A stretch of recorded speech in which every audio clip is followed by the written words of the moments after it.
Hey everyone, Joe here from ActionX. Welcome to our DC Stargirl Season 3 episode review here on What's to the Tube. Hope you're doing well. Hope you're staying safe out there.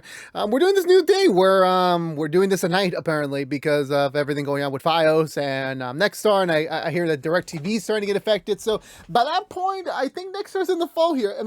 So a little background, like lesson, I mentioned this a couple weeks ago in that review, but I'll mention it again, is that, so Fios is willing to pay a certain way, Nexstar is charging a certain way, and it's either Fios is undercharging or Nexus is overcharging. We don't know the specifics right now, but from what I'm hearing, it's Nexstar asking for a lot more money. On top of their, apparently their new plan is to do a lot of unscripted content, which is morally cheaper than doing scripted content. For whatever reason, I'll get to a lesson about that for another day. But this is leading to a little bit of a issue with the TV providers who they still have the channel listed, but they don't have the rights to pay for it, at least the East Coast wise. I don't know how the rest of the world is faring right now. And again, very crucial time that Stargirl needs to get renewed, and this is hurting the ratings. So again, what to do, what not to do. It's been a very mixed week. Well, it's been a great week for DC fans. It's been a mixed week for the CW fans. It's been a very interesting week, per se. Sad to say also, I don't know, so I know our other series, Nancy Drew, in terms of that episode reviews, is coming to an end next year, which is very saddening for me. But on top of the good news is that our very own Stargirl's Brett Bassenheimer has won a Saturn Award for her work on Stargirl, so congratulations to her on that. You did great, kiddo. I think she's older than me, or she's younger than me. I have no clue.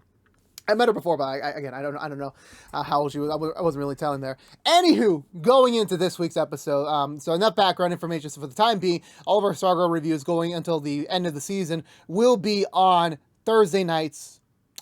Thursday nights going forward until they fix the situation, or if it ever gets fixed out. But again, you can watch all the episodes if you're an East Coaster that has Fios. You can go watch them for free with no ads, only on the CW.com. So go check them out there.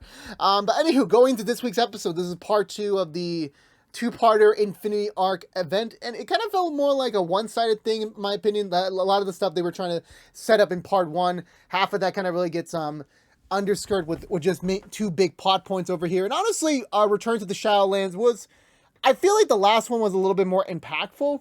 This definitely did provide more backstory in a weird, not exposition, but it kind of felt like, yeah, the Shadowlands are just exposition land in terms of like a what if, or like what is the reality if they. And honestly, it asks some pretty good questions and gives us some answers that I honestly didn't ask for when the show first started. So I'm like interested, okay, there's a reason why you brought this out now. So again, they planting the seeds for a potential season 4. So also, this entire episode felt like the latter half of like spin-off factors. They're like, well, what are we going to go next with these characters? I'm like, again, what does the future of DC TV look like on cable TV? I don't freaking know right now. A lot of things are in flux right now with everything, so we'll see. But it was very interesting setups, and it was actually a very interesting twist at the end of the episode, in my opinion. But with that being said, I want to get through the episode already. So let's go through the Butcher recap and talk about this week's episode of DC Stargirl. So we begin where the last episode left off. We're in the Shadowlands. Pat is surmising, like, wow, we're in the Shadowlands now. And of course, Shade's like, I know. I can't believe I'm here with you. Oh my god. The banter between these two are like, it's hilarious because, again, we know how Pat is with, like, the Crocs and everything, and now a little bit with the Gambler. But him and the Shade, very interesting pairing, because again, the Shade never really killed any JSA member, but he was part of the ISA. So it's like, it's still that weird association factor there that they're still miling through, their minor squabbles. But however, since the Shade is kind of like, he knows this area inside and out, he just assumes that, okay, the exit's right here, I'm going to conjure up my power, create a door, we'll be back with the kids in no time. However, because of the weakening source of his power via Jenny's ring, he is unable to use the full extent of his powers to unlock the door to get back home, so they're pretty much stuck there until Courtney and Jenny figure out what the heck they're going to do about their little precarious situation, since they're currently locked in cells. Well, Courtney's locked in an office, and Jenny's in a cell, and both of them are kind of powerless since Courtney does not have her staff, and Jenny's Green Lantern powers are little to no effect in this, whatever this room is. Meanwhile, at the same time, alarms are going off, I guess, at the height of, like, when the attack was occurring. We get a lot of random, not even inmates, like, the way they ended this episode, they're not inmates, they're, like, just other patients, let's call them. They're all just wondering, and again, they did not serve much of a purpose in this episode. Again, probably a big DC fanatic will probably be like, oh my god, what are you talking about? It's this character, Again, bro. bruh. Unlike Marvel, where like we've delved into like the D tiers and they somehow like are making great products out of that. I'm still in the B tier category of DC characters, where like even Young Justice introduces like so many freaking obscure characters and makes them into cool people or cool design characters. So again, if there was like some cool DC character, like a very small time hero that was introduced here, okay, yeah, I get that. It was probably very nice setup, but for me, I just don't know. I don't know what the hell's going on over here. But anywho, so yeah, so Courtney's in the office. She's trying to figure out how to get out. She notices that she's being watched. She basically threatens whoever's speaking on the PA, i.e. Mr. Bones, that like, okay, just because I don't have my staff, just because you think I'm powerless, does not mean I'm not going to be staying here any longer. The JSA is coming. Starman will come for me, and you will all be screwed. And basically, it's like a kind of like a what's the term? There's a terminology here. The whole basically a bluff. She's bluffing him in hopes that he will probably let her go without much of a fight. But he's like, nah, I already know everything. Like, yeah, you can just give up the staff with ease. It doesn't really matter to me. Like, Yolanda gave up the Wildcat suit for a bit. Rick temporary with the goggles. Not the goggles, the hourglass. Beth with the goggles as well. So like, it does not matter if you don't have the special magic item that makes you a superhero. It doesn't matter to me. He enters, and again, she's like, okay. This is the scariest thing on the planet, but guess what? I'm gonna be bullish. I'm gonna be hardcore. I'm gonna make sure I do not get discovered here, because this man is like, oh god, this is a very creepy man. He gives a brief backstory, why and how, like, he was kind of created this way, and by the time he was found and rescued by people, there was nothing they could do about him, so he's kind of have to learn to live with this condition for a while. And the way they were like being very vague about his backstory, it's like, the way he was saying, like, unlike you and me, we were born this way. It's like, I don't know. It's like they were being very vague with Mr. Bones, and again, the voice, oh my god, so freaking amazing, so freaking emasculate. But he was being very vague and coy about like what exactly is going on, and mainly to the point, like he's only keeping, I forgot his name already. Jenny's brother here, Todd, only for the reason of like, if he's let out into the larger world, he will destroy everything. And, his priority here is to keep him here so he can help him. And Courtney's is telling him, like, look, Jenny is the key to bringing him back, to, like, making him stabilize again. You need to let them see each other. He's like, nope, that's not going to happen. Like, he needs to be isolated. We need to do what we can to fix him all on his own. And Courtney's like, no, like, there's a reason why their destiny brought them together right here, right now, is because they need to be together. So if you don't help them right now, it's going to get worse, and we're not going to get anywhere with this progress. He's like, you know what? I'm going to give you a chance. Because for what reason? I don't know. He just has an intuition about her. Back in the Shadowlands, we're going through a montage of like similar shadow montages for Patton and the Shade, going through some of their deepest, darkest issues that have led to...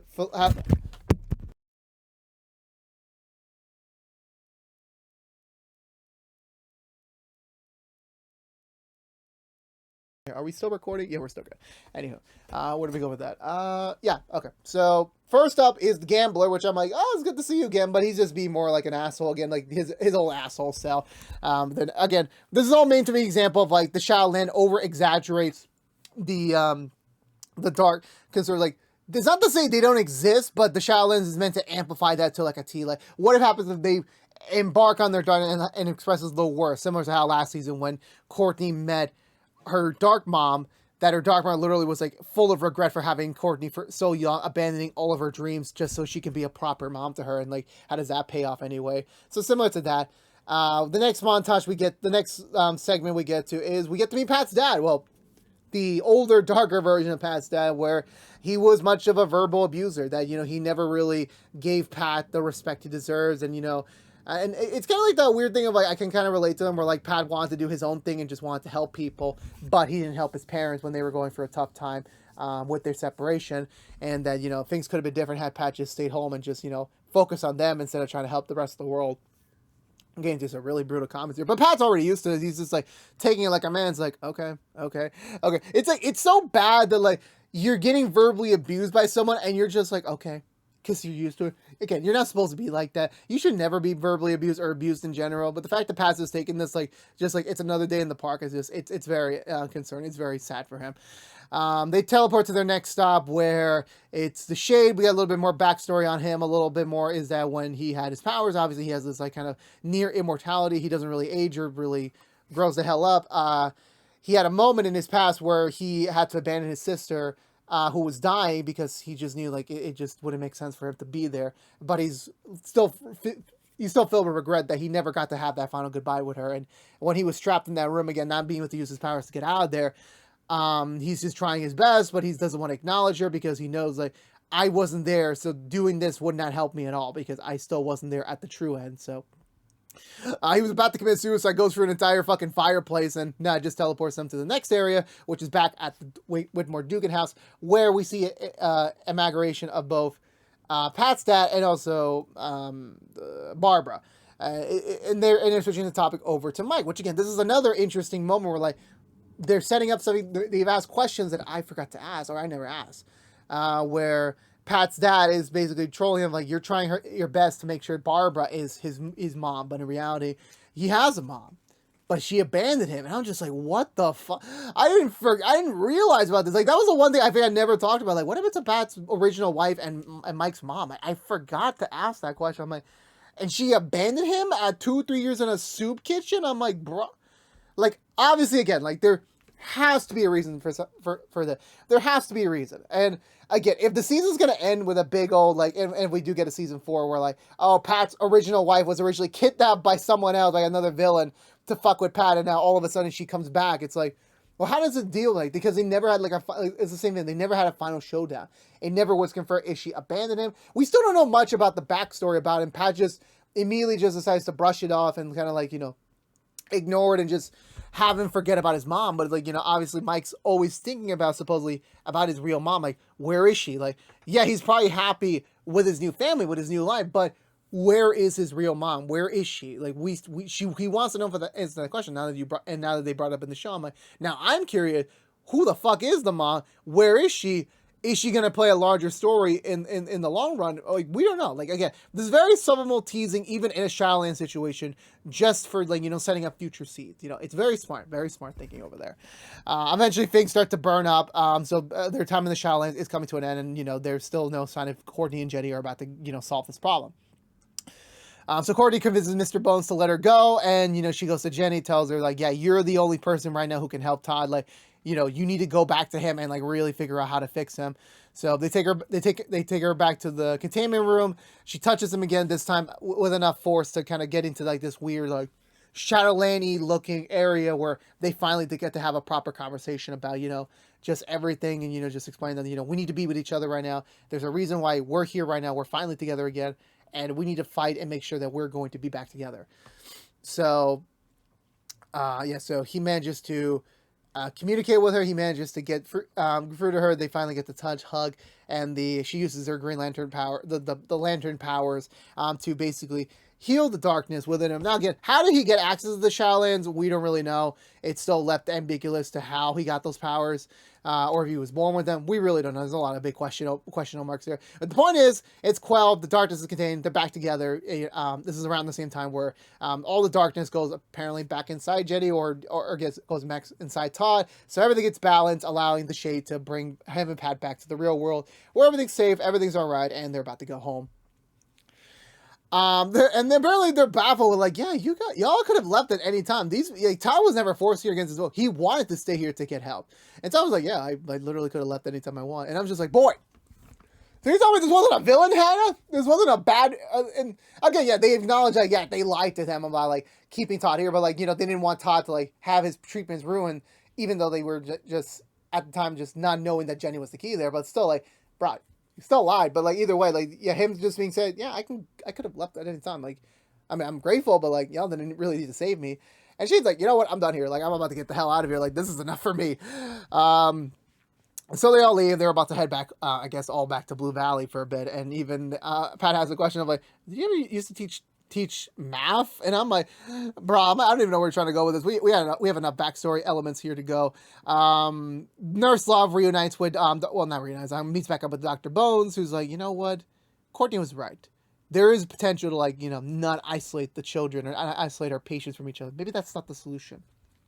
How do we get from that statement, the statement I just read, to him just saying, we need a team of our own? And I'm just like, where the fuck are you getting this now? Like, you need to form a team? I'm like, bro, maybe there's some group therapy session. But, like, now we're going to form our own superhero team. I'm like, bro, I mean, again, it's smart thing, like, you're in a superhero world where at this time period we only know the JSA and their associated heroes are the only people that are actually, you know, out there saving the world. We know that already.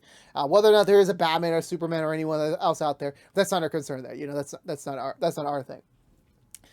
But the thing to note is that, again, where do you go off from, like, you know, we're gonna help our patients further by not isolating them in these very corralled cells, but instead we're gonna form a superhero team. How does that logic go anywhere? I really don't know. Again, whether or not that was an implied spin-off or trying to, like, bring them back for another episode next season, we don't know. Again, this episode felt like we're setting up a lot of things, and I'm just like, okay, you're starting to get a little bit off the deep rails here, but okay, go for it.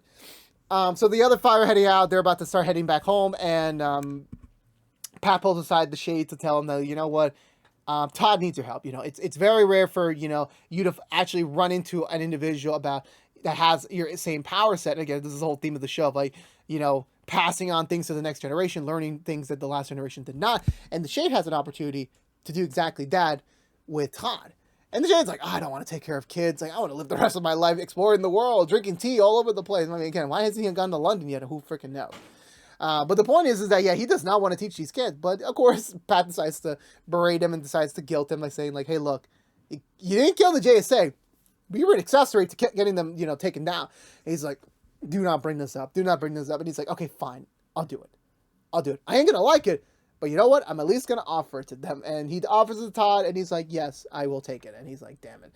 But Jenny's like, I don't know about this. This doesn't seem like a good idea to team up with a former supervillain. And he's like, absolutely. Say no right now. I'll be out the door right now.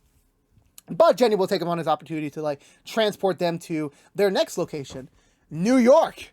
Oh, I'm pretty sure when they mean New York, I'm pretty sure they mean upstate New York, not New York City. I mean, there's a common perception where, like, people mention New York, it means, oh, New York City. It's like, no, most likely they're going to upstate New York. Like, do you really think the show's got the budget to go to New York City?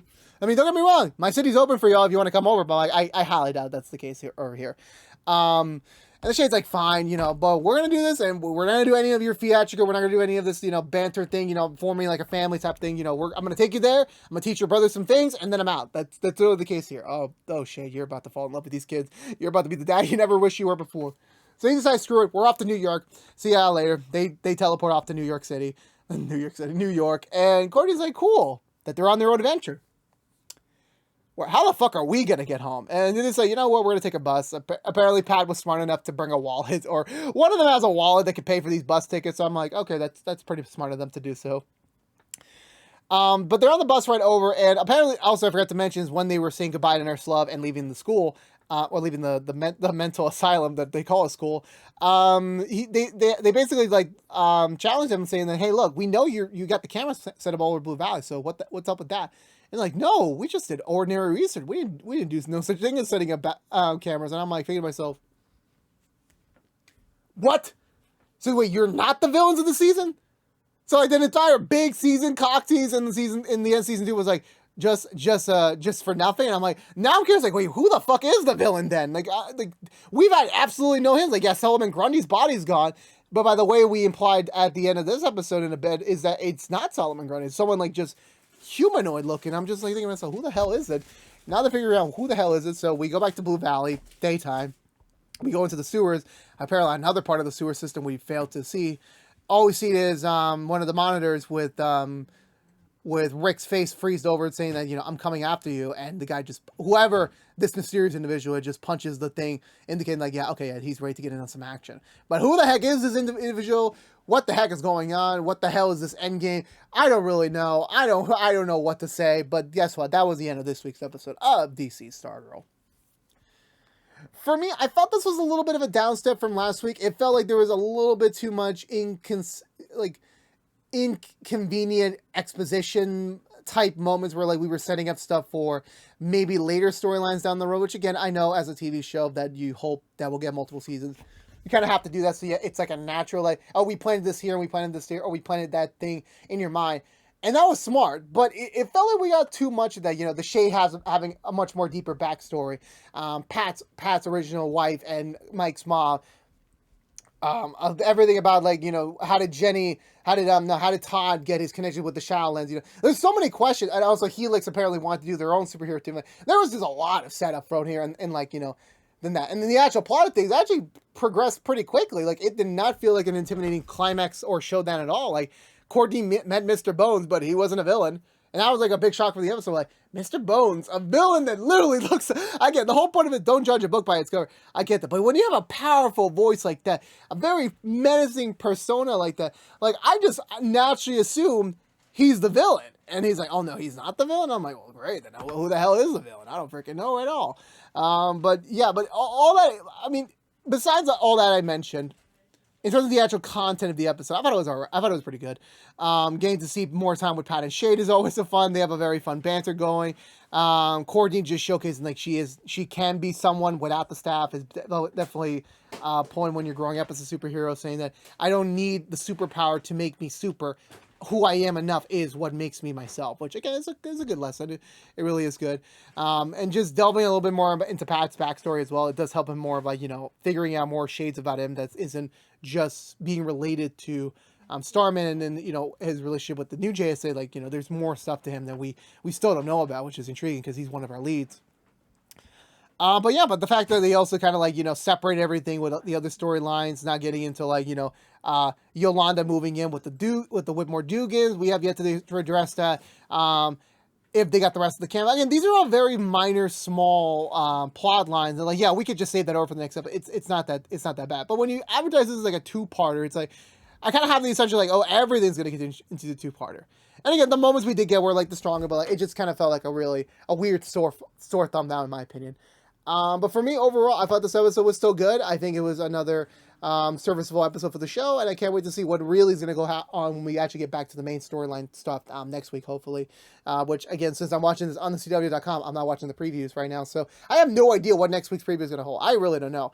Yolanda and Rick could kiss at any moment, or Yolanda and Courtney might have a fight, or Cindy might be a dragon. Who freaking knows? I don't know. I really didn't look much into the spoilers or the next episode's look ahead. But until then, I'm going to give this episode 1.5 thumbs up. I still enjoyed it. It just, all the setup stuff at the end, all the exposition heavy scenes kind of really did not help much for me at the end of the day. But let me know in the comments below, what did you think of this week's episode of Stargirl? Let's have that conversation down below, because I like to have to talk.